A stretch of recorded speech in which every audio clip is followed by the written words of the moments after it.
વાત કરીએ અરવલ્લીની તો અરવલ્લી જિલ્લામાં ઘઉં પકવતા ખેડૂતોની હાલત સૂડી વચ્ચે સોપારી જેવી થઈ છે। એક તરફ સરકારે ટેકાના ભાવે ખરીદીની જાહેરાત કરી છે તો બીજી તરફ મોડાસા સહિતના કેન્દ્રો પર બારદાન જ ઉપલબ્ધ નથી।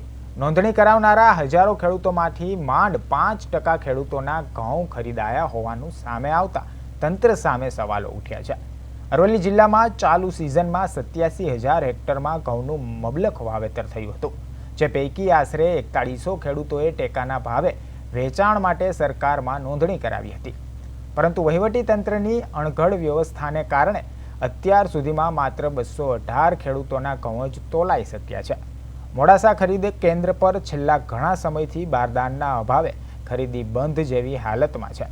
ખેડૂતોનો આક્ષેપ છે કે તેઓ વારંવાર ટ્રેક્ટરો ભરીને કેન્દ્ર પર આવે છે, પરંતુ બારદાન નથી તેમ કહીને તેમને પરત કાઢવામાં આવે છે।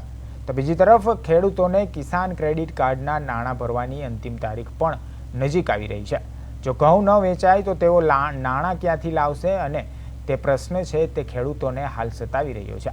ખેડૂતો એક જ સૂર કરી રહ્યા છે કે તંત્ર જાગે અને તાત્કાલિક પૂરતા બારદાનની વ્યવસ્થા કરી ઘઉંની ખરીદી ઝડપી બનાવે। રજીસ્ટ્રેશન કરાયા ઘઉંનો ટેકાના ભાવ બીજા મહિનાની 28 તારીખે કરેલું છે। આજ સુધી રજીસ્ટ્રેશન કોઈ મેસેજ આવ્યો નથી અને ઘઉં કઢાયા ઘણો ટાઈમ થયો, 1 મહિના, અને મારે જરા આ કેસીસીનો સમય થઈ ગયો છે બેંકમાં ભરવાના, ટર્નઓવર કરવાના, તો સુધી કોઈ મેસેજ કે કોઈ આવ્યું નથી અને ઘઉંના ઘેર ઢગલા પડ્યા છે 400 મણ જેવા। તો મારે શું કરવું? ખેડૂતોની આવી પરિસ્થિતિ છે ભયંકર। ભાઈ કુબીરભાઈ નામનો ખેડૂત છું।